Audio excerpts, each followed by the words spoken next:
이름 치요노우지 미쓰고.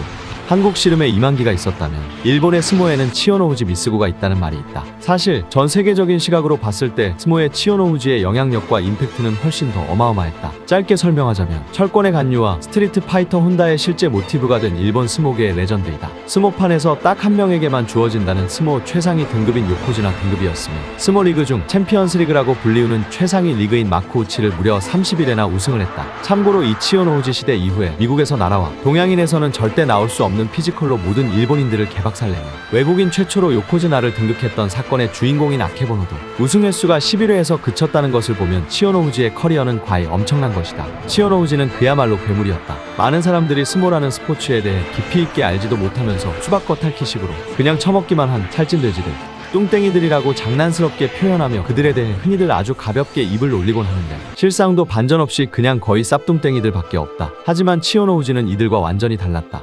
182cm에 127kg, 놀랍겠지만 체지방률 10.3%, 말 그대로 온몸이 거의 어마어마한 근육으로 이루어진 웰빙 건강 해창뚱이다. 일반적인 스모 선수들의 몸을 어마어마한 탄수화물과 지방만 잔뜩 들어있는 시카고 피자에 비유를 하자면 치요노우지는 상대적으로 덩치는 작지만 얇은 탄수화물의 빵 사이에 두터운 단백질의 고기 패티로 꽉꽉 채워진 더블 빅맥버거라 비유해볼 수 있다. 치요노우지는 스모 선수의 동구멍도 닦아준다는 개인 수행 비서인 일명 츠키비토의 존재도 필요 없었다. 왜냐하면 치요노우지는 닿았기 때문이다.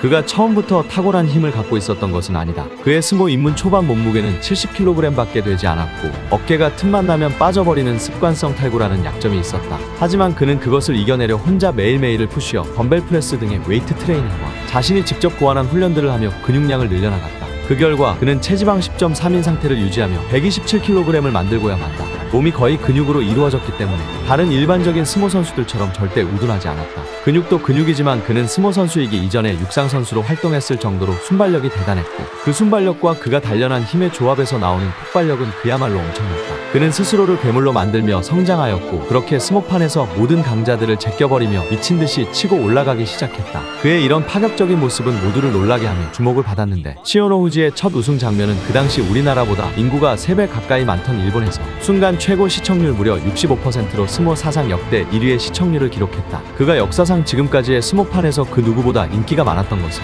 스모를 몸무게로 하는 것이 아닌 힘과 순발력 그리고 테크닉을 이용한 플레이를 했기 때문인데 마치 헤비급 치고는 작지만 엄청난 임팩트를 주었던 복싱계의 전설인 마이크 타이슨과의 플레이와 비슷했기 때문이다. 좁아 터진 모래밭의 원안에서 작은 사람이 덩치가 훨씬 큰 사람을 힘과 기술로 멋있게 쓰러뜨리는 장면들은 그 시절 모든 열도 남자들의 심장을 울리게 했다. 다른 선수들처럼 살만 드륵드륵 쪄 체중만 불린다면 스모에서는 그마저도 피지컬로 인정받겠지만 테크닉은 그와 반대로 수준이 낮아지기 마련이다. 하지만 치요노우지는 매일 자신을 수련함으로 피지컬뿐만 아니라 거의 완성에 가까운 테크닉까지 모두 갖춘 것이다. 발바닥을 제외한 다른 신체의 일부가 땅바닥에 닿거나 원 밖으로 신체의 일부가 닿았을 때 패배하는 것이 규칙인 스모판에서 상대적으로 작은 체구의 그가 거구들을 물리친 방법을 기술적인 측면에서 소개하자면 먼저 진짜 뚱뚱하게 살만 찐 거구들은 살짝만 중심이 무너져도 밸런스가 급격히 불안해지기 때문에 치요노우지는 재빠른 움직임으로 살짝 빠져주며 상대의 중심이 무너졌을 때를 노리며 공격을 시도했다. 또 상대의 체구가 큰 만큼 우둔하여 움직임의 기동성이 낮다는 점을 이용해